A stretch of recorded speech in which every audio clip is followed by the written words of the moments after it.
Just a few housekeeping schedules. You know my drill. If I expect you to listen to me, especially on topics about documentation, I bring plenty of caffeine and chocolates just to keep the interest and the blood sugars up. Okay. Today we're going to talk about the coding of ADLs and more specifically Section GG. And Section GG really takes our historical Section G ADLs and it segments those tasks to get deeper into the level of functioning that the residents are at. So what is the usual and the most frequent type of help that they're receiving? Where historically under Section G, we always, and we still do, we code to the highest level of help received. Under Section GG, we now want to take, since we identify and confirm what the highest level of help is in Section G, Section GG wants to take a step back and say, okay, what is that usual performance? So what is the most frequent type of help that resident's receiving on a 24-hour basis?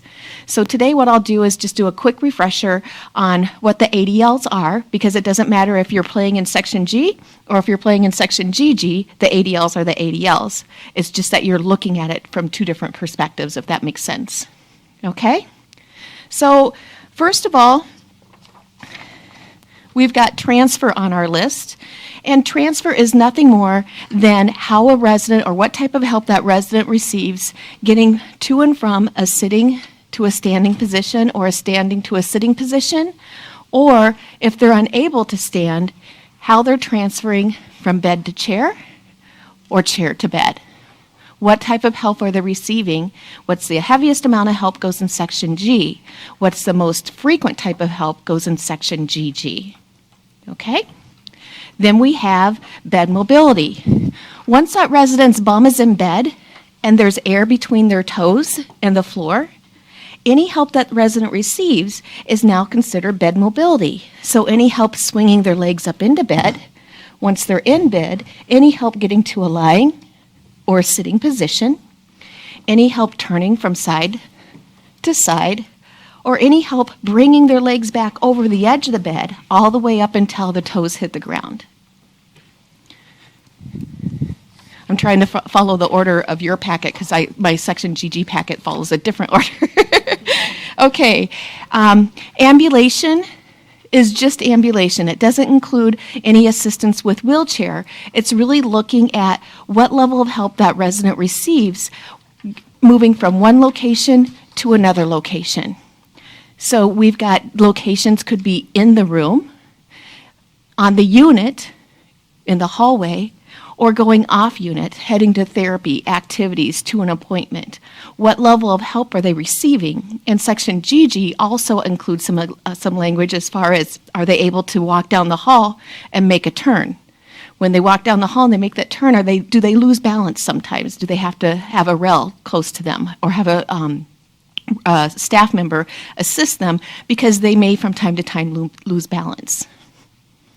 Locomotion, on or off unit, that includes any help that resident receives, whether walking or wheeling, getting to and from one location to another. Locomotion, again, includes both walking and wheeling, because a lot of times we might start out walking and they get tuckered out, so then we're going to push them the rest of the way in the wheelchair, right? And a lot of folks just get in the wheelchair right out of bed and they just scoot along right by themselves.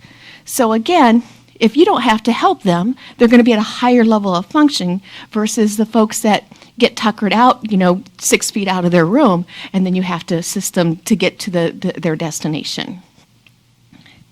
Eating and feeding includes anything that they put in their mouth. So it includes food, solids, but it also includes fluids. Okay? And are they receiving any type of help getting the food or the fluid to their mouth? The only thing that eating doesn't include is the small Dixie cups full of water or applesauce during med pass. Anything else, anytime we make a trip to that resident's mouth, anytime during the shift, anytime during the day, we want to make sure that your staff are taking credit because it takes your time, skills, and intervention to be there, whether it be supervision or physically assisting that resident to get the nutrition into their body. Eating also includes tube feeding or TPN. Okay, for folks that are tube feeders that are weaning off for snacks to the mouth, that also includes eating. So you might be a tube feeder, which is 100% staff performance or total dependence, but if you're weaning off and they're starting to get small snacks or ice chips by the mouth, it depends on who's bringing those small chips, ice chips or snacks to the mouth.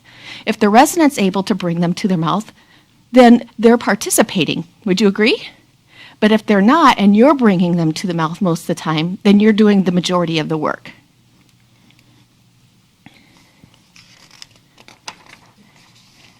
Okay, so dressing. We're talking about what type of help that resident receives getting their garments on or off. That includes any type of day wear, night wear, your pajamas, outerwear, your hats, gloves, scarves, coats, and mittens. How are they getting their limbs into those garments or out of those garments? It also includes shoes, socks, head hose. Are they able to get their shoes on and tie them by themselves? Or if they're Velcro, are they able to do that, or do you have to assist them? Grooming and personal hygiene is any help the resident receives applying makeup, washing their face, shaving, washing their hands. That's all personal hygiene.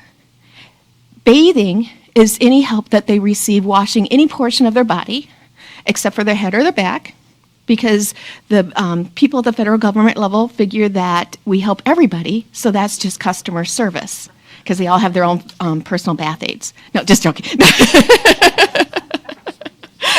But I always usually say when I'm working with the CNAs that even for our most highest functioning residents, if they're taking a shower, who's washing their toes and their feet? We are, right? Because we don't want them tumbling over and having an incident that we don't have time to fill out all the paperwork for, correct? So don't forget, when you're looking at the level of help that folks are receiving with each one of these ADL areas, you don't want to discount, oh, we always wash their feet, because I'll take a toe for 10. And we really want to make sure that we are really pinpointing exactly the level of function that that resident is, especially on admission. Because Section GG is all about taking credit for what we're doing to get that resident to their most optimal level. So a lot of times when I come in and I'm looking at documentation for this last year with PDPM, the majority of days are falling into a range of 10 to 23 on admission and 10 to 23 on discharge. I'm scratching my head. I'm like, I know this team. This person is at a much higher level of function per our discussions during our UR meetings than what we're talking about at discharge, but they were also receiving much more help during the first 3 days of admission because you know what? They had surgery, they were foggy, they just were tired, fatigued. So we got to make sure that when we're going back and we're coding Section GG, that we got therapy and we've got nursing on the same page. Because that's where our payers are now identifying that, hey, light bulb, there's a disconnect between therapy documentation and nursing documentation. Who would have thought? Yes. In fact, some payers, which will remain unnamed, have identified that, so they must have a therapist working for them, I'm thinking. And now what they're doing under medical review, they're using the therapy evaluation to reconcile Section GG.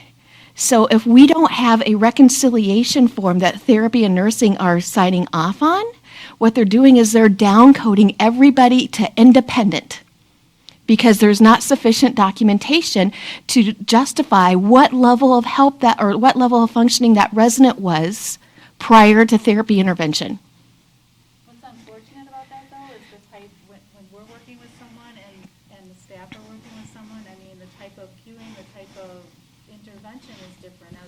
Mm-hmm. So how do we, we're all rating at what we're actually doing and seeing with the patient person. Mm-hmm. But do you know what I'm saying? Yep, that's an excellent question. Bring that together when it's really what is happening. That's an excellent question. So Lisa's saying, but, we're looking at that resident from two different perspectives, and what we might see and how they might perform for us is different than outside of therapy. Absolutely right. But here's the key. If we go back to the RAI manual and read the intent of the RAI manual 20 times, frontwards and backwards, 10 frontwards, 10 backwards, it says and it stresses, what is that usual performance up until therapy intervention? So your clinical team here are your other care providers. So on the therapy evaluation, and this is something that we're rolling out in a lot of client facilities, and some of those payers that will remain unnamed have stopped knocking on their door because they realize we've learned their behavior and we've changed ours. So here's what's been successful in Wisconsin, Illinois, and Iowa so far, is we take the Section GG document, we run the ADL look-back report, we have nursing that's been observing that resident that can take that ADL look-back report and segment those tasks for Section GG and put them down on Section GG. Therapy director comes in and reviews that on discussion on your huddle. Do you guys have a huddle every morning that you discuss your new admits and what's left to be validated? Of course you do. So every morning during that huddle, so let's just kind of play through this workflow. Somebody's admitted. We've got our admissions person, which I deem as the scouts, right? They're out trying to get as much information to supply to us as possible. And then they give us a form where they've identified as much information as they can get out of the discharge planners. And then we take that form and we rule in and rule out what is actually validated for that resident, right? So on that, when you're doing that, in your next morning huddle stand-up, you say, hey, Tina was admitted yesterday. I have a bunch of unspecified diagnoses codes here. Can you please, Nurse Smith, can you please call Dr. Frank and have him clarify this because we can't use unspecified codes? Oh, and by the way, hey, Lisa, here's the ADL report from last night, because therapy is typically going to get in within 24 hours, right? So we've got that first evening into the morning before therapy evals. So we've got a couple shifts under our belt so that we can look at what type of ADL help is being provided by staff prior to therapy intervention per the RAI manual. Then Lisa can take that and hand that back to the evaluating therapist and saying, listen, this is how this resident is performing before we get to perform miracles on them. And so that therapist, that evaluating therapist, at the top of the therapy evaluation, there's a history and background section. And that's based on information that's gathered from the hospital and discharge summary, the resident, family members, and other care providers. Guess what? We're other care providers. They can use that information. So then when it's put in the history and background information, that's what was before you got them. So then when you're filling out your Section GG that's active based on eyes on observation, there's a correlation. Does that make sense?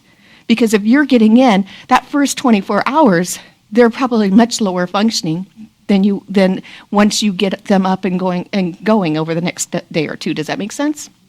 So that's how we're able to reconcile and have supporting documentation that, hey, don't downcode that person to independent on admission because they weren't. We were working our tails off. You know what? And we worked our tails off so hard, and therapy did such a wonderful job that we did get them pretty close to independent at discharge. What that's going to do is that if you're saying they're at least a one-person assist, maybe a mid to max assist on admission, and now they're a contact guard on discharge, the MDS that gets submitted shows that there's been a functional gain. Today is when they're looking at all this information. So 2 years from now, they're going to establish benchmarks that we need to achieve for functional gains. And then then they will give us an incentive for meeting those benchmarks or a penalty for not. Isn't that wonderful? Oh. All right. So toileting. Toileting includes how that resident gets on or off a toilet surface, so that can be the toilet seat, a bedside commode, a urinal, or a bedpan. It also includes any type of clothing adjustments that are related to toileting. So do they need to have any help bringing their britches down or pulling their britches up? Once the britches are up, do they need any help straightening that waistband, or are they good to go? Because do you have any residents that walk out of the room like this? Yeah. How long until we're at risk for skin breakdown? Like that, right? How long does it take to heal those puppies? A couple centuries. So if I'm walking out of my room down the hall, I'm hoping that you're chasing after my butt and saying, "Hey, Tina, honey, let me just straighten you out and get me on about my business." That's a toileting help because it's a clothing adjustment associated with toileting. Also, anytime that you change pads, how often do you guys change pads? Almost as often as you lock wheelchairs?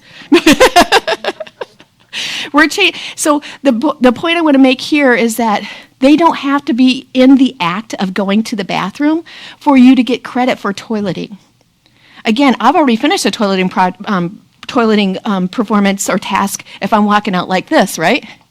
But this is still a clothing adjustment associated with toileting. If I'm walking down the hall and I sneeze and dribble, thank you, childbirth. But we're checking those pads frequently throughout the day because if somebody is a dribbler, we don't want that against their skin for too long, right? How many of you have looked at urine through a microscope? It looks like tiny little shards of glass. So think of like broken up, ground up glass in your britches. Maybe that's what we should do, is show the CNAs these pictures. Right? Yeah. Like those shards in your underpants. Exactly. So any help that's associated with toiling, again, any clothing adjustments, pulling the britches down, pulling the britches up, straightening the waistband. A lot of times you might have folks that are walking out kind of like this. I know it's a little bit exaggerated. They've done a great job getting their pants up, but their skivvies are still down by their knees. How long before they're at risk for falling on their face? Almost immediately, right? So again, I'm hoping that you're grabbing me and saying, "Tina, honey, let's go over here in the private area. Get my britches up and get me on my way." That's a toileting adjustment. I've already toileted, but that's a clothing adjustment associated with toileting, even though I'm not going to the bathroom right now. So take note when you're documenting this. Take that in account for section GG. It's on and off a toilet surface, which could be your toilet surface, your bedside commode, bedpan, or bed urinal. Any clothing adjustments, any peri-care associated with toileting, you all get credit for that. And that's all in there. Bathing. Bathing is any help that resident receives getting into or out of a tub, shower, or shower chair. And then once they're in the tub, shower, or shower chair, any help that they receive repositioning their body, as well as any help they receive washing any portion of their body, again, except for the hair or the back, because the federal government has their own personal bath aides and feel that that's customer service. Okay. So now I want to go through the types of help associated with those ADLs. We've got independent, because the resident doesn't need any of our time, skills, or intervention. We've got supervision, which means we're not physically touching the resident, but we have to use our eyes or our voice to keep that resident safe. So an example of that is if you have somebody that's at risk for falls. You guys don't have anyone at risk for falls, right? No. But if you did, and they have to go to the bathroom, where are you? Well, what if you've got 6 other call lights going off? Your shift just got a little bit harder, didn't it? My point is that it still takes your time, skills, and intervention to be there to ensure the safety of that resident. So don't feel like, oh, it's just supervision, not a big deal, because it is a big deal. And the more we take credit for that to get more accurate about what help that resident's receiving, That not only helps us get a really accurate picture of functioning on admission, but it also, this information is used for staffing levels for your Section G section. And if it takes your time, skills, and intervention, we want to make sure that you're taking credit for it. Because I don't know about you, but I do not make enough money to be a philanthropist that I'd like to be, and I just can't work for free yet. I'm still waiting for that lottery ticket, but it'll come soon. All right. So bed mobility, cueing, and supervision. Do you have folks that might favor one side, but they're at risk for skin breakdown? And unless you go into the room and remind them to flip, they probably won't, right? Well, let's just take this and let's just play this out. You're at the nurse's station, and depending on where my room is, we'll just say it's a minute down the hall. You're going and you're reminding me to flip, and I'm a little cantankerous today, so it takes you 3 minutes to convince me to flip. And then there's another call light, so you got to walk out of my room down to the next room, which is another minute. So a minute to get there, 3 minutes to convince me, and another minute to get out of there. That's 5 minutes of your time. If somebody's at risk for skin breakdown, how often are you checking on them? Every 2 hours? If you're working an 8-hour shift for easy math, that's 4 times a day, right? 4 times 5 is 20 minutes. How many residents do you have at risk for skin breakdown? 7. So that's going to be what? 7, 14, 80, 840 minutes, or 84 minutes? It's crazy. If you have 10 residents, that's going to be 200 minutes right there. That's a quarter of your day. So even 7, that's almost a quarter of the day. I just like easy math. Okay. So then we go into non-weight-bearing help. Non-weight-bearing help is just a light touch. Have you ever batted a balloon in the air? That's the equivalent of a non-weight-bearing help. That's a min, min assist. So anything more than a soft touch is going to be falling under the definition of weight-bearing. So weight-bearing includes any type of holding, supporting, moving, rolling, applying, or removing. So let's just go through that again. We got supporting. That's pretty straightforward, right? Supporting my arm.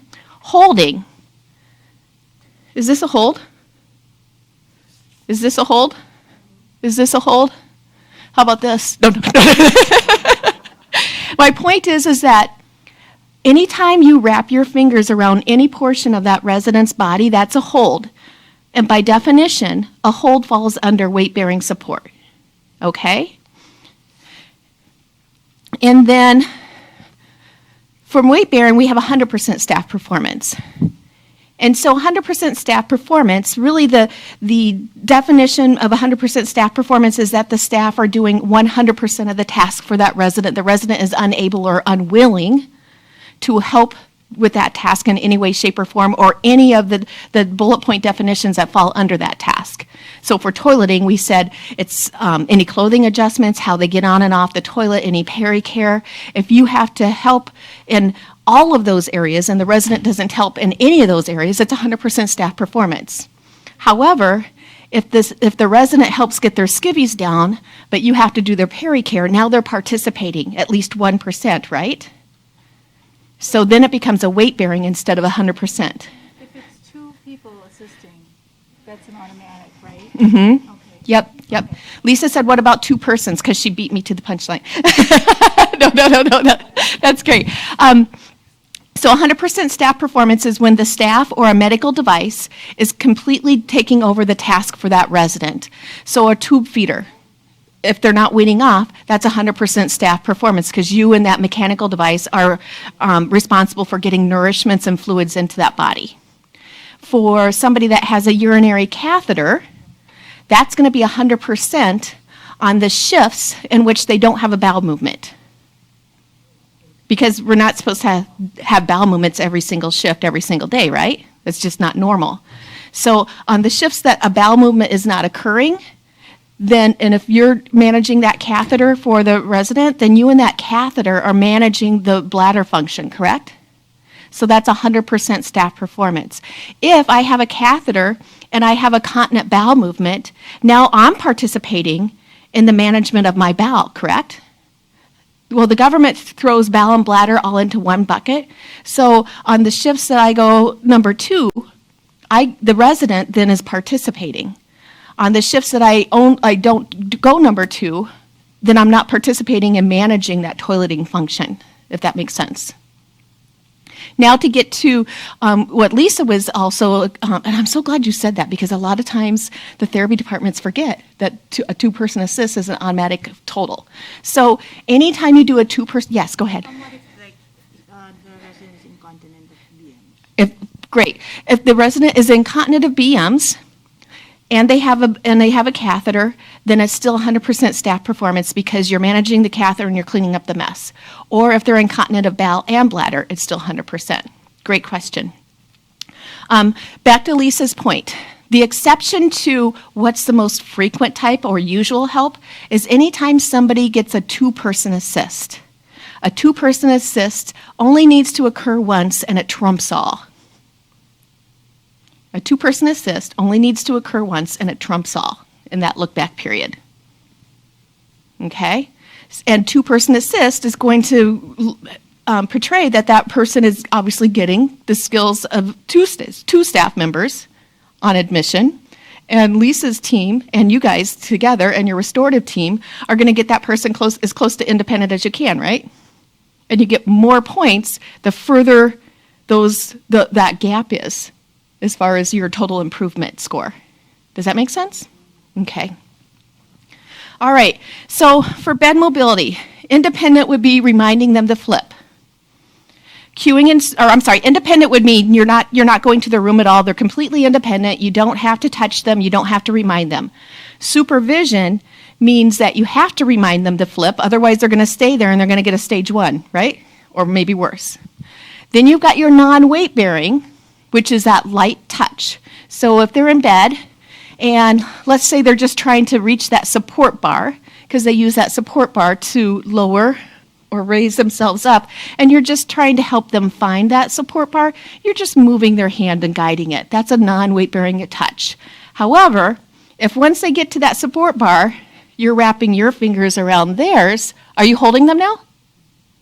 Then that's a weight bearing. So it can be that slight. Other types of weight bearing would be moving and rolling, or rolling and holding, lifting the legs up in bed, that's weight bearing, lifting down. 100% staff performance for bed mobility would be when we get somebody up in the morning, we're usually lifting them and pivoting, right? So in that example, if my hands are right here and you're lifting and pivoting me, I'm not helping. That's 100% staff performance.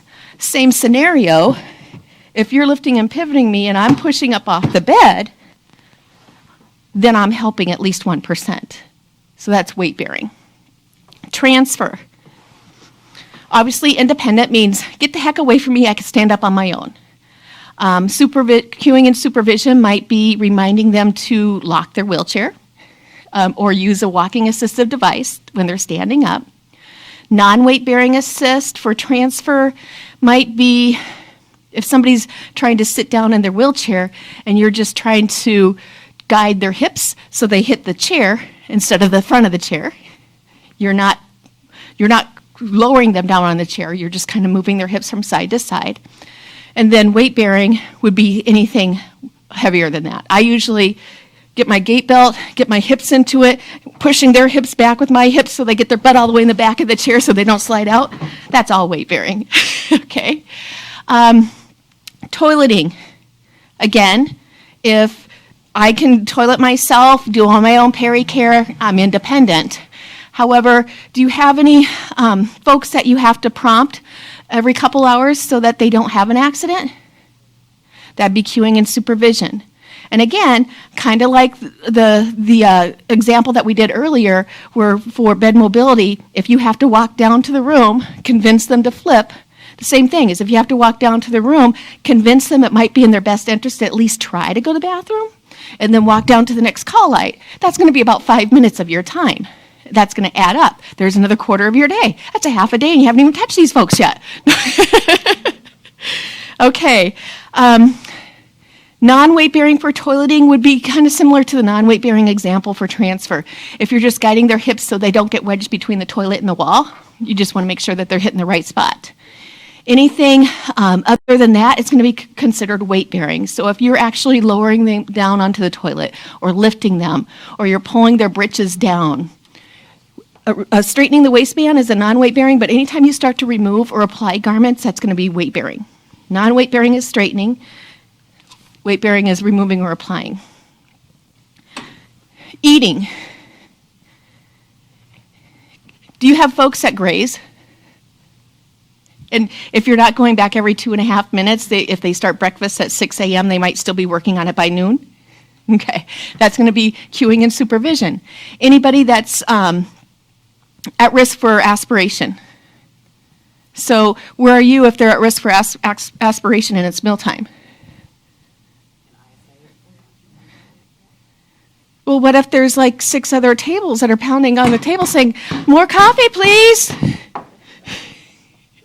You can't leave me, right? Because I could choke. And then we'd all be up a creek, right? Okay. Again, what I'm trying to point out is that it takes your time, skills, and intervention. And if it's taking your time, skills, and intervention, can you help somebody else? No. So that's where your points start adding up, and that's how staffing gets dictated by the state and federal government, is if we're taking credit for our time, skills, and intervention. So some folks, for eating, you might have shaky hands.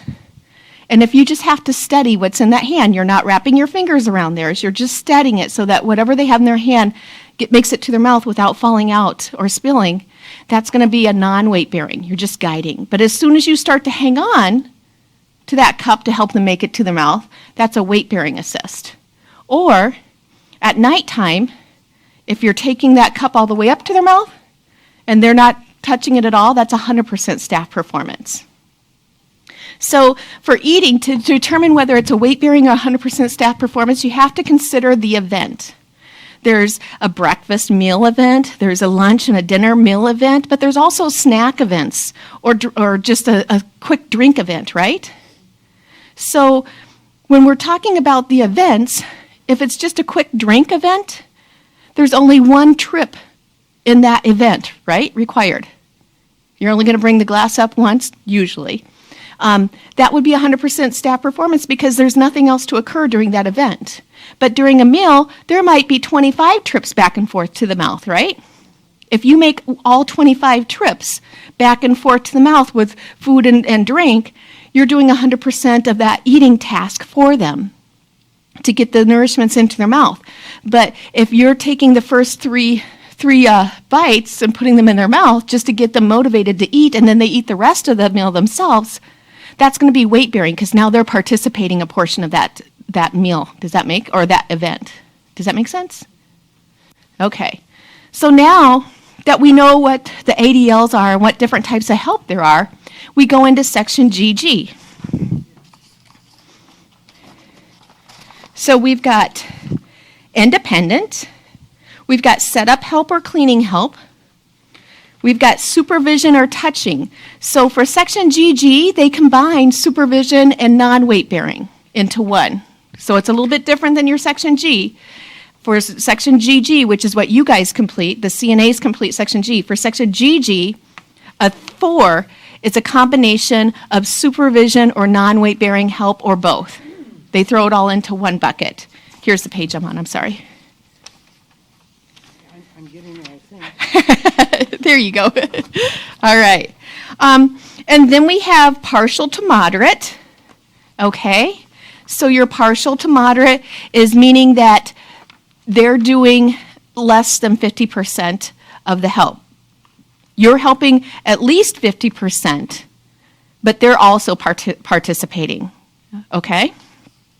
And then we've got substantial, which means that you're completing over 50% of that task for that person.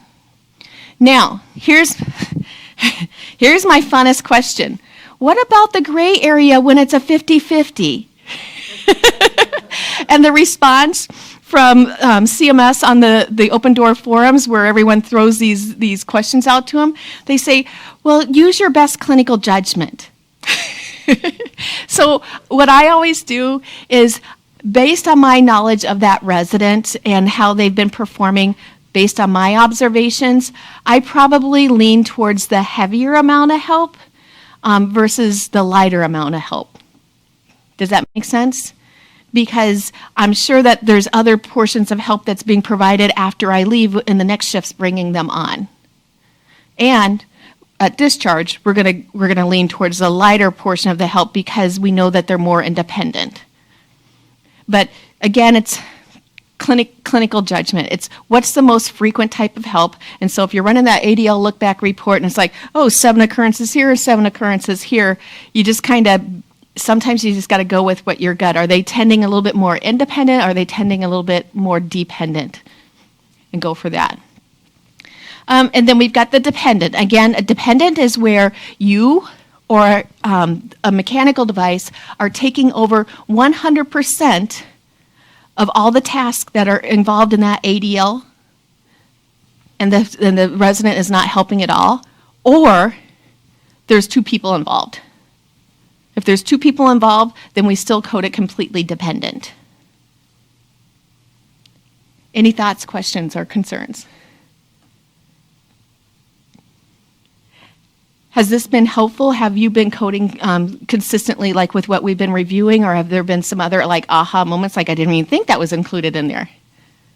We just started recently having nurses doing Oh. section GG and PCC. Oh, okay. Admission, so. Cool. It's relatively new, Okay. so, yeah, that's why we wanted the education quick. I mean, therapy obviously has been doing it for some time, and the MDS nurse, so. Okay, perfect.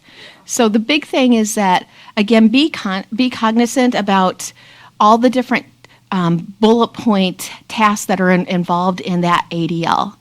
Again, like toileting, there's several different areas that roll up into the toileting. And so when you're thinking about that, as they're asking to segment how you're completing section GG. So for instance, bed mobility. Section GG separates getting from a lying to a sitting and getting from a sitting to a lying out, so they can see if there's more help that's needed on one portion of that task versus the other. So they're taking those ADLs and they're segmenting them out to each one of those little bullet point definitions of what is rolled up underneath that.